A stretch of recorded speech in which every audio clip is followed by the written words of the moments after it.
కాబట్టి 3 ప్రాంతాల ఆంధ్ర రాష్ట్రాన్ని ప్రేమించడమే తెలిసింది నాకు. అంటే చూడండి, ఆ సంస్కారం కూడా అలా ఉండింది.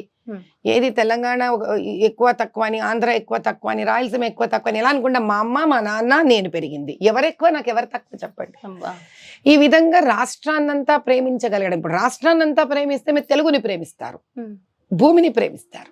సో ఆ విధంగా తెలుగు అనేది నాకు చాలా దగ్గరగా ఉన్న భాష, ఇంట్లో మాట్లాడే భాష. అది స్పష్టంగా చక్కగా పద్ధతిగా మాట్లాడాలి, గౌరవప్రదంగా మాట్లాడాలి అన్న భాష.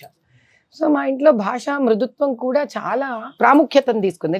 It took importance in the house. దీనికి తోడు లలిత కళలు. మా నాన్నగారు చాలా బాగా పాడతారు. అలా చక్కగా పాత బ్లాక్ అండ్ వైట్ సినిమా పాటలు పాడుకుంటూ ఉండేవాళ్ళు మా నాన్న. మా నాన్నతో పాటు వెనకాల హమ్ చేస్తూ ఉండేదాన్ని నేను కూడా. హమ్ చేసేటప్పుడు ఏదైనా తప్పు పాడితే మా నాన్న దాన్ని సరిదిద్దేవాళ్ళు. అలా మా నాన్నతో పాటు రకరకాల పాటలు పాడడం, అంటే ఒక సున్నితమైన వాతావరణం ఉండడం ఇంట్లో. అంతే మా అమ్మగారు చాలా డైనమిక్ అన్నమాట. డైనమిక్ అంటే ఎవరికి ఏం సమస్యలు వచ్చినా చుట్టుపక్కల ఇండ్ల వాళ్లకు, మేము ఉన్నది ఇదివరకు కూడా చెప్పాను, ఈడబ్ల్యూఎస్హెచ్ ఇండ్లు. సో చుట్టుపక్కలంతా బీదరికంతో కూడిన ఇండ్లే కానీ ఏమి డబ్బులున్న వాళ్ళ ఇండ్ల మధ్యలో లేము మేము. కాబట్టి వాళ్ళ కష్టాలన్నిటికీ మా అమ్మ పెద్ద మనిషి అయి ఉండేది. వాళ్ళు వచ్చేమైనా ఇబ్బందులు ఉంటే మా అమ్మగారికి చెప్పుకునేవాళ్ళు. మా అమ్మ చేతనైన సలహాలు ఇవ్వడం, మా అమ్మకు చేతనైన సహాయం చేయగలగడం వాళ్ళకి.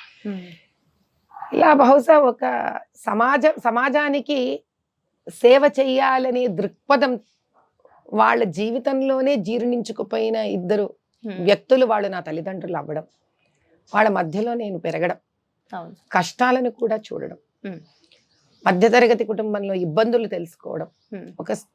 ఒక మధ్యతరగతి కుటుంబంలో ఒక ఆడపిల్లకి బయటకు వస్తే ఉండే ఇబ్బందులను కూడా తెలుసుకోవడం, తద్వారా దాన్ని గట్టిగా నిలబడాలి అనే ఒక పోరాడడం. ఈ పోరాటంలో ఎక్కడా కూడా సంస్కృతిని, నేను సభ్యతను రాజీ పడకూడదు అనుకోండి.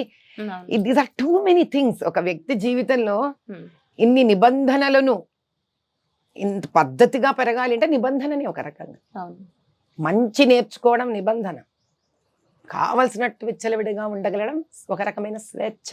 అంటే స్వేచ్ఛ అంటే స్వేచ్ఛని ఎలా వాడుకోవాలని తెలియని స్వేచ్ఛ.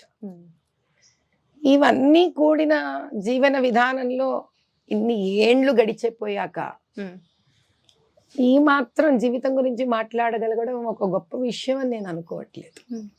కానీ ఈరోజు ఆ జీవితం గురించి నేను మాట్లాడే అవకాశం నాకు ఎందుకు, ఎప్పుడు, ఎలా వచ్చింది అనేదే విచిత్రం. ఇన్నేళ్లగా లేని నేను వ్యక్తిని, అందరికీ ఇదే ప్రశ్న. మీరు ఆశ్చర్యపోతారు. మీరు ఒకసారి కొన్ని కమెంట్స్ వినండి, చదవండి. మీరు నా యూట్యూబ్ లో ఛానల్స్ లో వచ్చే వాటిని, ఈవిడ ఎంత డబ్బులు ఇచ్చి ఇంటర్వ్యూలు చేయించుకుంటుందో అంటున్నారు. అలా అనుకోవచ్చు. మీ ఇంటర్వ్యూ కోసం మేడం, అసలు మాకు అమ్మ మీ నెంబర్ దొరికిన దగ్గర నుంచి ఇంటర్వ్యూ మేము ఫాలో అప్ చేస్తుంటే ఇస్తారని చెప్పినప్పటి నుంచి కూడా ఎప్పుడెప్పుడు అని మేము ఎదురు చూస్తా ఉన్నాం. అది మీ మనసుకు తెలిసిన నిజం. నేను ఈ ప్రస్తావన తీసుకొని ఎందుకు మీ ఇంటర్వ్యూ ద్వారా ఇది నేను చెప్పదలుచుకున్నాను అని అంటే, అనేవాళ్ళు ఏవైనా అనొచ్చు, వాళ్ళకి ఆ స్వేచ్ఛ ఉంది.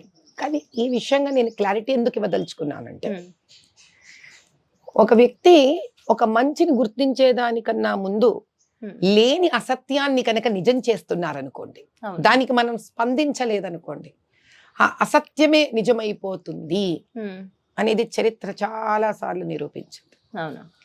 ఇప్పుడు డబ్బులు ఇచ్చి చేయించుకుంటున్నాం అనుకుందాం, తల్లి కాదు అనుకుందాం. అలాంటప్పుడు డబ్బులున్న వాళ్ళ ఇంటర్వ్యూలో రోజు రావాలిగా. అవును ఏమ్మా? అవును. మరి ఇంత విచ్చలవిడిగా రావడానికి ఎవరి దగ్గర డబ్బులున్న వాళ్ళ దగ్గర ఏం డబ్బు తక్కువైంది అంటే దాని అర్థం ఏంటి? డబ్బులు ఇస్తే కూడా మనం ఇంటర్వ్యూలు చేయించుకోలేము. పోనీ డబ్బులు ఇస్తున్నానే అనుకుందాం, ఒకటా రెండా అప్పుడు కూడా అనుకుందాం తల్లి, నేను డబ్బులు ఇస్తున్నాను అనుకుందాం.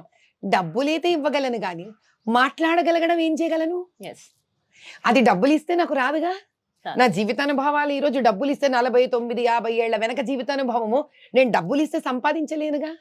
ఇదే డబ్బు కోసం మీరు ఆశపడితే 2500 మంది ముస్లిం మహిళలకు పురుడు పోసి ఒక కన్నతల్లి బాధ్యత తీసుకుని ఎంతమందికి ఎన్నో సేవా కార్యక్రమాలు మీరు చేసి ఉన్నారు, అవన్నీ తెలుసుకుని ఈ రోజు మీ దగ్గరికి ఒక హాఫ్ అన్ అవర్ టైం మీరు మాకు ఇస్తే చాలని మేము ఎంతో ఆశగా ముస్లిం వాళ్ళకే కాదు తల్లి, ముస్లిం వాళ్ళకే కాదు, నేను హిందువులు, నేను ఒక స్త్రీ, ఒక తల్లిని, ఒక మాతృమూర్తిని నేను ఏ రోజు అవును. ఒక జాతి కుల మత భేదాలతో నేను చూడలేదు. Yes. స్త్రీ సదా పూజ్యురాలు, అవును. ఒక తల్లి సదా పూజ్యురాలు. Mm. ఆవిడని అర్థం చేసి, ఒక స్త్రీగా ఒక మాతృమూర్తిగా నేను ఆవిడని అర్థం చేసుకోవాలి అనుకున్నా. అక్కడ పెట్టాను డబ్బులు. Hmm. ఆ 1008 కాన్పులు చేయాలని డబ్బులు ఖర్చు పెట్టాను. ఎన్నో సేవా కార్యక్రమాలు, కాబట్టి ఎన్నో సేవా సరే, కార్యక్రమాలు. మూర్ఖుల మనసు రంజింపలేము. ఇంకో దగ్గర కూడా ఏదో చూశాను, తలంబరాలు చీర డైపర్లుగా వాడతారట. అయ్యో.